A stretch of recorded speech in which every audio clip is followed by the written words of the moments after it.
یہ بات ہے قرآن کی۔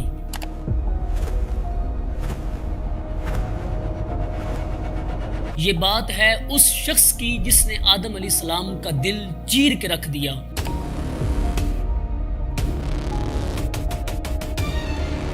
یہ داستان ہے اس بڑے جرم کی جس کی وجہ سے آدم علیہ السلام 100 سال تک کبھی مسکرائے نہیں۔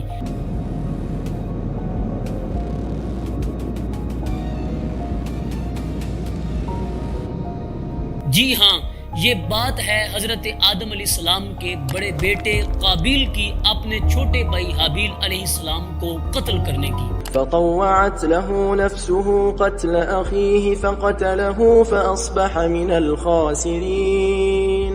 جب حسد کی وجہ سے آدم علیہ السلام کا بڑا بیٹا قابیل اپنے چھوٹے بھائی حابیل علیہ السلام کو قتل کر چکا تھا، اب قتل ہو چکا تھا، لاش زمین پر پڑی تھی، لیکن قابیل کا غصہ ختم ہو چکا تھا۔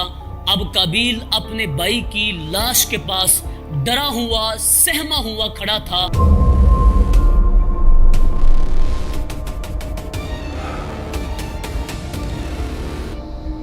اور اسے سمجھ نہیں آ رہی تھی کہ میں نے اپنے بھائی کی لاش کے ساتھ کرنا ہے تو کیا کرنا ہے، کیونکہ یہ اس جہان کا سب سے پہلا ظلم تھا، سب سے بڑا جرم تھا اور سب سے پہلا قتل تھا۔ اس سے پہلے نہ اس دنیا میں کوئی قتل ہوا، نہ دفنانے کا کوئی واقعہ پیش آیا، اس لیے قابیل کو سمجھ نہیں آ رہی تھی کہ میں نے قتل کرنے کے بعد اپنے بھائی حابیل علیہ السلام کی لاش کے ساتھ کیا کرنا ہے۔ تاریخ کی کتابوں کے اندر یہ بات ملتی ہے کہ جب قابیل نے اپنے بھائی حابیل علیہ السلام کو قتل کر دیا، حابیل علیہ السلام کی لاش زمین پر پڑی تھی اور قابیل پاس کھڑا تھا۔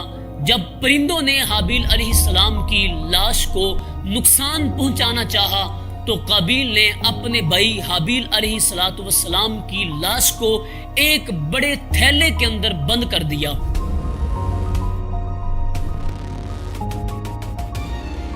امام ابن جریر طبری علیہ الرحمہ جامع البیان میں حضرت ابن عباس سے یہ روایت نقل کرتے ہیں۔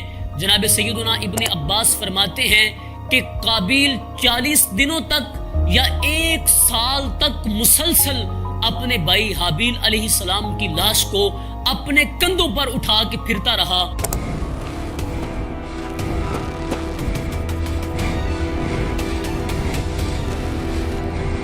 اور اسے سمجھ نہیں آ رہی تھی کہ میں نے اپنے بھائی کی لاش کے ساتھ کیا کرنا ہے۔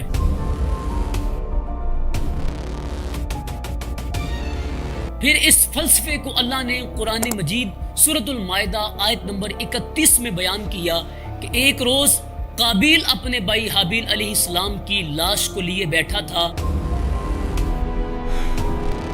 اللہ رب العزت نے قابیل کے سامنے 2 کووں کو لا کے رکھ دیا، وہ دونوں آپس میں لڑنے لگے۔ ایک کوے نے دوسرے کوے کو قتل کر دیا۔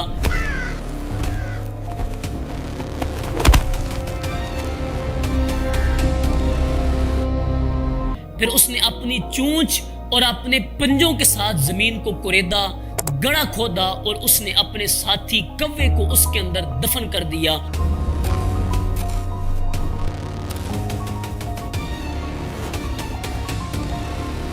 قابیل سامنے بیٹھ کے یہ دیکھ رہا تھا، اسے سمجھ آ گئی کہ میں نے اپنے بھائی حابیل علیہ السلام کی لاش کے ساتھ کرنا ہے تو کیا کرنا ہے۔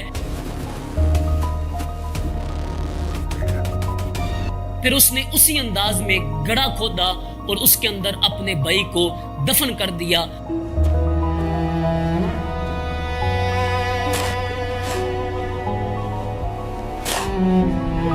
دفن کرنے کے بعد وہ کہنے لگا، قرآن کے الفاظ ہیں، یا ویلتا، ہائے افسوس، ہائے افسوس کہ میں اس کوے جیسا بھی نہ بن سکا جسے اتنا تو علم ہوتا کہ اس نے اپنے ساتھی کی لاش کے ساتھ کرنا ہے تو کیا کرنا ہے۔ یہ اس جہان کا سب سے پہلا ظلم تھا، سب سے پہلا قتل تھا، اور اتنا بڑا ظلم حضور علیہ الصلوۃ والسلام فرمانے لگے صبح قیامت تک اگر کوئی بندہ کسی کو ظلمن قتل کرے گا تو اس کے قتل کی سزا آدم علیہ السلام کے بڑے بیٹے قابیل کو بھی دی جائے گی، کیونکہ یہ اس دنیا کا پہلا شخص تھا جس نے قتل کو ایجاد کیا تھا۔ اتنا بڑا جرم حضور علیہ الصلوۃ والسلام فرمانے لگے، جس نے کسی ایک کو قتل کیا گویا اس نے ساری انسانیت کو قتل کر دیا۔ بلکہ ایک موقع پہ تو حضور علیہ الصلوۃ والسلام نے اس کو اتنا بڑا جرم قرار دیا، فرمایا کہ اگر ساری دنیا والے کسی ایک بندے کے قتل پہ راضی ہو جائیں،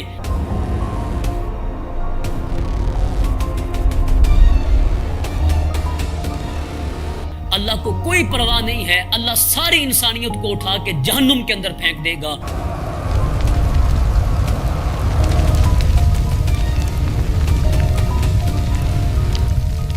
بلکہ اتنا بڑا جرم حضور علیہ الصلوۃ والسلام فرمانے لگے، اگر کسی نے کسی کے قتل کے اندر ایک حرف کا بھی تعاون کیا تو وہ میدان محشر میں اس انداز میں آئے گا کہ اس کی پیشانی پہ لکھا ہوا ہوگا یہ اللہ کی رحمت سے دور ہے، اللہ کی رحمت سے محروم ہے۔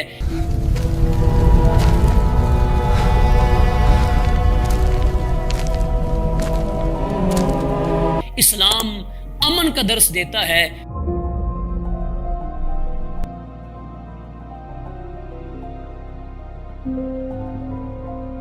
بھائی چارے کا درس دیتا ہے۔ السلام علیکم.